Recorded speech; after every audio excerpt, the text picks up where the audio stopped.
Thank you so much. I really like that framing because it is so easy to get excited about these visions of the future where technology, where apps are going to do so much for us, but at the heart of it all, humans have to use those. So we always have to remember that humans are the ones who are traveling around our cities, and we need to understand a little bit more about how and why they make those decisions. So that's what we're here to talk about. I have with me Thomas Stokel, CEO of Love to Ride, Wafia Murphy, who is the Better Bike Share Partnership Director, both for the City of Philadelphia and nationally. I have Jonathan Hopkins with Commute Seattle, and Andreas May, who is, let's see if I get this right, Executive Vice President of Market Development and Innovation at Keolis. Okay, great. So we're here to talk about the people who are going to use your beautiful systems and your beautiful apps and take advantage of mobility as a service. But first, we got to have a real talk. Our field, this endeavor of helping people drive alone less often has the terrible industry name of transportation demand management. It's not my fault. And that term has been around since at least the early 1970s during the oil crisis. So we've had a lot of time to work on this together, haven't we? And yet, well, let's just say 3 days ago, a big report came out, and California is not the least bit on track to meet their greenhouse gas emissions reductions targets, in large part because driving has gone up. And it's not just California. I thought of putting you all on the spot, how many of you drive alone to work, but I decided not to. But, you know, look in the mirror. In other words, this is tough. This is some of the toughest work any of us can do. Let's start in that reality. What makes it so challenging? And Andreas, I thought you could start us off. No, I think we are a very, obviously, very car-centric society here. And what we often fail to realize is that there is a societal cost of doing this. You know? So if you add the societal cost for crashes, for congestion, for pollution or emissions coming from transportation of cars, you actually double the cost that everybody in this room pays for his or her car. And failing to realize this, I think, is our first fallacy. The other thing that specifically here in the US we are confronted with is that the public transit options are chronically underfunded. So before we even start to think about changing behavior, we need to have a viable alternative. We need to offer the people something nice like e-pallet we saw before that would give us the peace of mind to sacrifice our beloved cars. Just for fun, I'm going to disagree for a second. Because transportation demand management isn't hard. It's not hard. We know in our cities what to do. The principles haven't changed for 100 years. What is hard is the hard political choices to do it. We all know what to do. Those principles are pretty straightforward. Cities have two challenges for sustainability. One is about emissions. We're all here talking about that. Also, spatial constraints.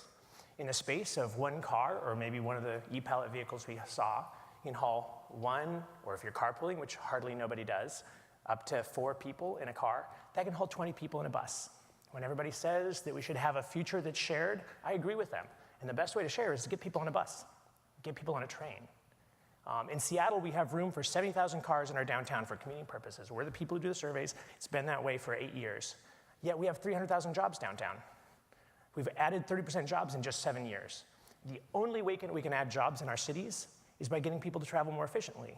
And who's opposed to jobs in your cities? Could you raise your hand? Anybody? Right? And so cities, popular cities, have spatial constraints like Manhattan or any place else. And so, you know, but that said, why has it been hard? One, America had the best transportation system in the world in 1920. And then, because what later would turn out to be a fad, we went with something that was technologically sexy and tore it all up. 200 miles of streetcars in Seattle got torn out, 1,100 miles in Los Angeles. So we could all be miserable in our car. And alongside that, we had an important decision to make. It's really important to make very thoughtful calls about what we make free. If we make freeways free, it's essentially like a Soviet bread line, if people can remember the 1980s or before. The bread's free, there's a lot of people in line, and there ain't no bread. They're all on the on-ramp. trying to get some bread. But there's none, right? So we'll talk about today how we've tried to make the right things free, encourage people to use it, and it's actually worked. The principles do not change from city to city. We just have to do it.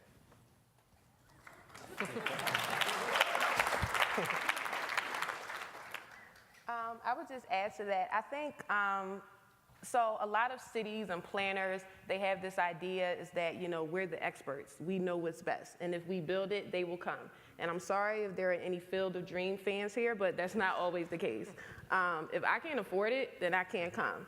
If I'm not educated on how to use it properly, I can't come. If I don't have the digital access, if I don't feel safe, I won't come. So I think we really need to get past the idea of planning for people in communities and start planning with them so that when we're able to, bring projects through, it's a partnership. You build trust, you build understanding because even though, as you mentioned, we've been doing this for a lot of years, we also have a lot of examples of how it's been done incorrectly. And a lot of that mistrust is still within a lot of these communities, a lot of these underserved communities, a lot of these communities of color. And we really need to work to build back that trust and build back partnerships and relationships. Right on. Changing behavior is so complex for all these reasons. We need to change what's going in people's heads, and if you've tried to take up a new habit, you'll know how tricky that can be. It also relies on things outside of our heads and in the infrastructure. And the political will point here is absolutely crucial. The chicken and egg of do we get people wanting to bike or wanting to use transit, or do we get people to build it and then people will come? And once again, the political will bit, I think you've got to build a little bit, get people to use it. Build a little bit more, get people to use it, and the trend is upwards. And you can get cases where you get a very strong political will, a mayor, a governor who really invests and makes a big step change, and you do get a higher on-ramp. Everyone's fear is that you'll build some bike lanes or put a bus route in and no one's going to use it. And that's where the behavioral science comes in. And as complex as human behavior is, there are simplified behavioral models. There are things that people have tried and tested and refined. There are approaches that you can employ in your cities, in your companies, that will get people using transit, biking, walking, etc. So it's a big puzzle, but the pieces are there. We know what needs to do. It's just the tough work of changing those politicians, largely, their minds to get them to take that leap, that brave step forward. Great. So to contrast with that slightly negative start, we're going to flip to some happy stories. And you all have been invited because you've been part of really incredible success stories. So we want to hear a story. Tell us a happy story, something good that's happening on this front of helping people walk, bike, take transit, use shared modes more often. And most critically, what was the ingredient that made it successful? And Wafia, your work is such an inspiration to the bike share industry. I really want to start with you. Absolutely. So I get this question all the time of like, how do you guys work so well with incorporating the community and getting them involved in your programs? Well, I'll let you on a secret. We asked them, right? So we asked them. We spent a lot of time just talking to community members, finding out what are their barriers to access. What are their barriers to access? What type of programs can we implement to help them feel more comfortable using these modes such as bike share? A lot of the issues around affordability, education, marketing. Honestly, marketing is such a huge part of programming. When we rolled out our marketing, we did a campaign called Faces of Indigo, where we had community members actually be a part of our marketing campaign, and they were able to give a quote on why they like to use Indigo or how they incorporate biking into their lives. Not always about transportation. Sometimes it's about health. Sometimes it's about wellness. Sometimes it's about, just riding and reconnecting with family, connecting to parks and green spaces, healthy food access within your community. So a really great success story, I would say, would be that marketing piece and really having that structured marketing and working with communities to give us ideas on what type of marketing material will be helpful to you and your community. From our perspective, when we look at a city system like Los Angeles, I think, was on the earlier presentation. I give you the example of Bordeaux. What we do is we typically also survey our customers. We really try to find out where they need to go, where they come from, and match this with the kind of what is the system in place today. And in the case of Bordeaux, we were able to basically overhaul 90% of the routes of the system And if you say system, it's actually every mode of transportation, including park and ride, including bike sharing, including e-hailing, etc. And the results were actually compelling. We were able to reduce the number of trips that used to be 62% by car to less than 50%. That took 10 years to do this, and it also took a lot of changes to the system. And it was also kind of part of this was the subscription model. So you had access to the entire system for about $50 a month, and the app would give you the access to all the other modes like e-hailing, etc. But this is really built on a holistic overhaul of the entire system, and not to forget a funding mechanism that allows you to make those changes and backfill those gaps that you identify. And the funding mechanism is 2% on top of the payroll, the simple logic being if you are a company, you need to get your people to work and you need to get the people home from work. And so the more employees you have, the more contribution you should make to the transport system that is necessary to transport your people. Yeah, I'd love to voice my serious agreement with what we just heard on this part of the topic, that it really is a ratcheting process. Like, people's behavior, for the most part, less catastrophic events, does not all change everywhere overnight. For Seattle, our ratcheting process honestly started about 25 years ago. I'm going to talk about a couple principles that have helped in Seattle. One, it's all about partnership. As we move forward in like shared mobility and transit agencies, partnerships are going to be key.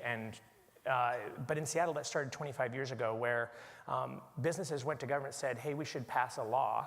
This is kind of fascinating. Businesses went to government, should pass a law to get us to all work together to reduce traffic. Because honestly, like, congestion is a little bit like pollution, right? It's a negative externality. No one person can fix it, but if everybody's charged with responsibility, you can get it to go down. So we created a partnership where, like, Commute Seattle is funded by our two transit agencies, our city DOT and the Downtown Association, which has fees levied upon all properties downtown. We work together in partnership because sometimes certain aspects within that partnership can do certain pieces better. We also recognize within that law that if something is important, we measure that. We know that if we're at CEO, or if we're at Toyota, or if we're at Ford, or we're at Amazon, like, we measure things within our business, right? But if something's important to the community, we got to measure it. So in Seattle, and actually Washington statewide, every large employer has to take a state survey that goes into a state database of all their employees and what their mode split is. So that's how we have better data on this, and then can focus on moving the needle. We have to know where the needle is if we're going to move it. And all starting 25 years ago, there's a bunch of different policies that were passed then.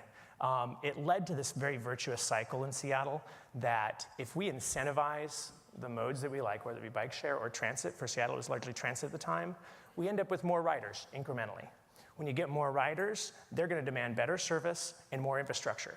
In Seattle, like California, we have to vote on everything, right? As we got that cycle going, like, one of the issues is in some cities, they don't have that cycle. They have a last resort transit system that serves the neediest riders, and that's really important. Unfortunately, in an unfair political system, the neediest riders don't have any political power.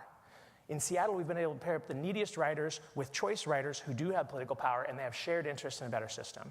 So they voted for better service, and they voted 3 times for rail transit expansion to a tune of about nearly $70 billion in our state over the last 20, in our city over the last 20 years. That cycle has repeated itself so that in the last 7 years, we will add 60,000 jobs while reducing the number of cars coming in for commuting purposes by 4,500. Because the two things that influence people's choices most are cost and convenience. They have to be able to afford it, and the choice riders, they're going to want it to be convenient. And so if it's the better thing for the community, that's the thing. It should be free, and it should be the thing that gets there faster. Yeah. I want to interject here and make sure you all know this is like, in my industry, we all know this, but maybe you don't know this, that Seattle is our bright spot, especially in terms of transit ridership. The vast majority, possibly all, transit agencies in America at least have declining transit ridership. We are really worried about the death spiral that could ensue if that continues. But Seattle is our beacon of hope, because Seattle is seeing increasing transit ridership. And you just heard about why. It's recent decisions, it's political decisions, it's public decisions, but it goes way back, 20 plus years to some of these foundational decisions related to policy, data collection, and collaboration. And it's really important to learn the lessons of the past going forward, because we also have some technology fads right now, exciting technological things, some of which are fads. If we make the wrong choices now, we could be putting more metal on our streets, and that does not make a better street. The best streets are for people, and they're in Copenhagen, and they're in Paris, and they're in Amsterdam. Nobody goes to Paris because they're like, oh, I love the wide streets with free-flowing traffic, right? Nobody does. They go to places with people that are doing active things with each other, not within hunks of metal. Yeah. No, and if you lay out a system like this, like you do in Seattle, like we did in Bordeaux as one example of many others, we actually doubled ridership over 10 years. Doubled ridership at less cost. So the cost recovery ratio here in the US, as an example, is an average, I think, 30%. In the networks that we operate over there, it's at 60%. So 60% means we only need to subsidize 40 cents on every dollar we pay to provide transportation. Right, and one of the things we know is that cities where people don't need to drive for lots of their trips are always cities with a high-functioning transit system, but they also end up being cities where bicycling is a huge part of the mix, and those are such complementary modes, and I mean, even, most of us in my industry know, let's say, Copenhagen or even Groningen as like the world's best bike cities. Well, their transit mode split is about the same as their bicycling mode split. We just don't talk about it. So I'd love to hear a little more from you about that, the bicycling role. Yeah, sure. So to change, one of the things we need to do is change the transportation culture in our cities, including the biking culture in our cities. And that's tough work, because a lot needs to happen to do that. It's a lot easier to initially start in workplaces and treat them as almost oases where we can get strong bike culture going in individual companies. And then those people are seen biking around the city. Your friend who works for Amazon bikes a lot now, and then maybe you should think about biking too. And of course, you can service and design infrastructure around those employers to then just keep increasing that level of infrastructure, level of cultural change in those cities, in those companies to start with, that spreads out. And in a small example of this from our work, we work with employers all over the world. And we got an email a few years ago now from someone who said, I was the only person riding in my team of 9. The first year of the workplace challenge that we ran, they had 2 of my colleagues were now riding to work after that. And then the next year, there were 5 out of these 9 colleagues now riding to work. So there's cultural change in the team that's spreading out to a company, that's spreading out to a city. And I'll talk a little more. I'd love to talk about this idea of oases a little bit later with my one piece of advice for you to take home with you. Yeah. I think we have time. Wafia, would you comment a little bit? You bring an interesting perspective about culture shifts starting within an organization. Would you tell us a little bit about culture shift in a community? Yes, absolutely. It really starts with, so I talked about obviously kind of listening and learning and really coming in, and so I talked a bit about trust building, right? Because there's been, especially in a lot of underserved communities, a lot of low-income communities, communities of color, there's been historically a past of, transportation plans that have happened that have not involved them in a process, or transportation innovation that will come at the cost of displacement for a lot of community members and a lot of residents. So there's a lot of mistrust and there's a lot of resistance even from that alone. So sometimes you can go into a community, when we were going in and talking about bike share, some of them were like, no, you're from the city, you're talking to me about bike share, but where were you when we called to report this broken light on the street that was broke for years, or that we don't have air conditioner in our rec center? And so you really need to come in with a sense of like accepting past wrongs. You, especially as city officials or planners or organizers, come in with a mist of understanding that you have to be comfortable being uncomfortable. You have to get comfortable with having the difficult conversations that you need to have to move past. It's not just about implementing a bike lane, it's about righting past wrongs. and building trust and coming on a playing field saying, I know we messed up, but I'm here to start anew and to really start a relationship where it's built. And that's really how you build culture change. You start by building that relationship and then building that partnership so that when you want to implement a bike lane or a new transit mode, you're able to have those partners within the community that can say, okay, we should talk to this one, or we should try this project, or we should try that project. And that can expand beyond just transportation, just innovation in general, where it's a partnership and a built trust. No, I think this is no, I really like your comment, because the aspect of you have to change the layout of the city to be able to accommodate bike sharing, but also in the sense of where kind of we ripped out entire parking lots and replaced them with integrated multimodal transportation hubs. Yeah, we basically ripped out lanes for vehicles and put light rail on them with the intention to also shield off entire pedestrian areas that are coexisting between light rail and pedestrians. And I think you really need a partnership with the city to be able to do these changes, to make the cities really, again, for people and not for cars. And to echo that in a bunch of different ways, like our organization, for example, our main responsibility is to work with companies. Within companies are community, a type of community. And so for biking, for example, our top 7 bike-to-work companies, the Allen Institute is the #1. More people bike to work there than drive their car, 20% biking to work. Our top 7 bike-to-work companies are within a block of a protected bike lane, so it's safe, it's convenient, people feel good about it. They have amenities intentionally provided that the state said you should do this. It's now become a norm that these companies cater to their employees to provide better mode choices. And they have a culture, as you were saying. They have a culture that supports this. Our job is to work with companies. We really strongly recommend that any city should have organizations like ours that are a partnership. Like the heads of our transit agencies and our DOT and our downtown association meet monthly with us, and we talk about this. But that's not the only part of it. It's also the other community groups that are not reached through talking to those big companies. And so we also have organizations like that in Seattle. Both of these are super successful models, and all of this is a big optimization problem. It means we have to maximize the use of these good tools. So, Jonathan, you already alluded to this. That which does not get measured is invisible and doesn't count.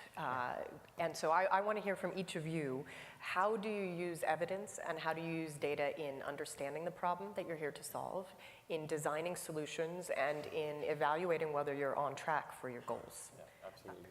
So when we do these studies before we take over an entire system or bid on an entire system, we really look into things like, okay, or we have typically interesting findings, like less than half of the trips are done for commute, meaning that people use the system for many other purposes than we typically design them for. Many of the, half of the rides are with people that kind of are occasional users.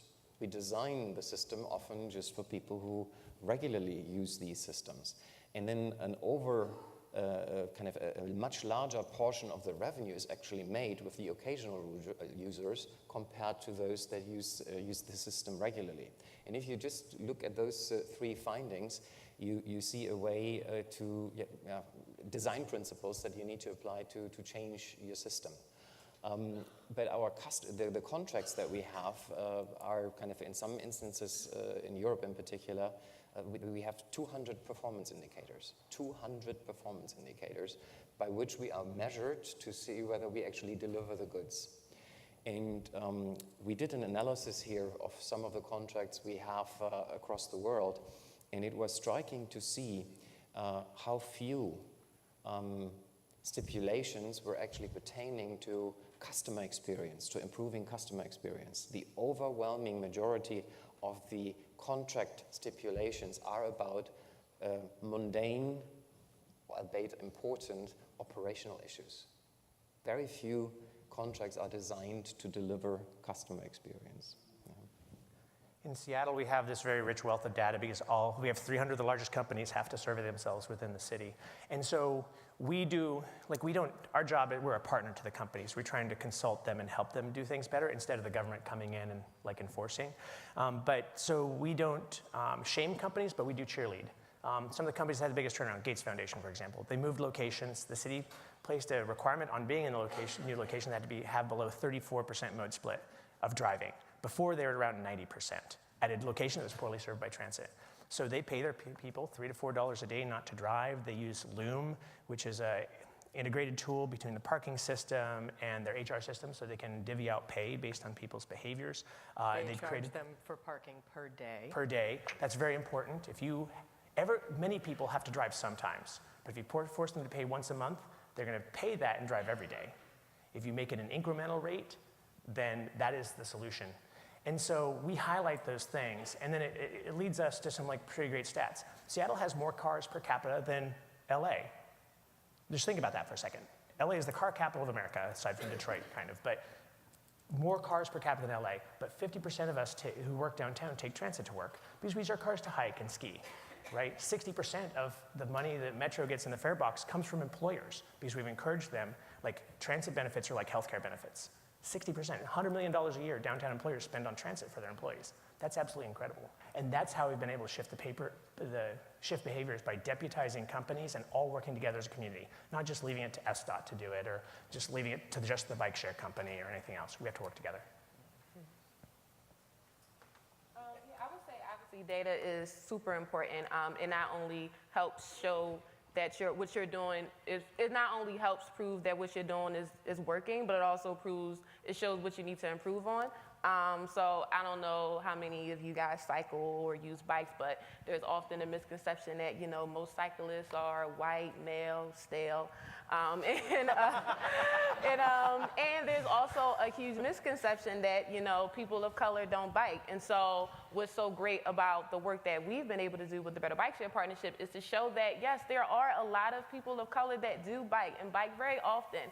They may not be, at the bike race or the marathon, or they may not be, on the trail with the kid, but they're biking. For lots of reasons, and the way being able to show that data within our work shows that you're able to debunk a lot of myths out there. But I think something that's also important in addition to the data is being able storytelling. So there's a lot of things that you really can't measure through data.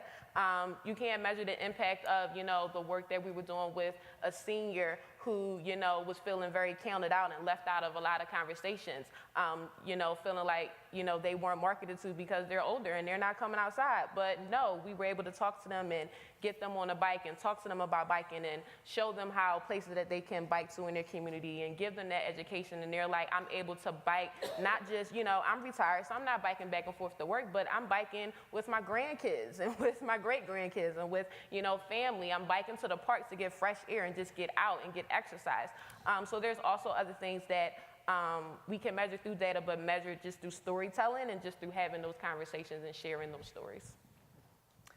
We use data and evidence all the way through the whole life cycle. So at the beginning, when we're designing an intervention, we're looking at what the researchers are saying about what's changing behavior, we're then piloting that and testing it, we're then baking it into our programs that we run, and that enables us to scale it. So when a city works with us or a company works with us, we're taking a proven set of programs. They don't need to understand all the behavioral science. We've tested it. We can refine that wheel for that city, but we can roll that wheel out everywhere without reinventing it so much.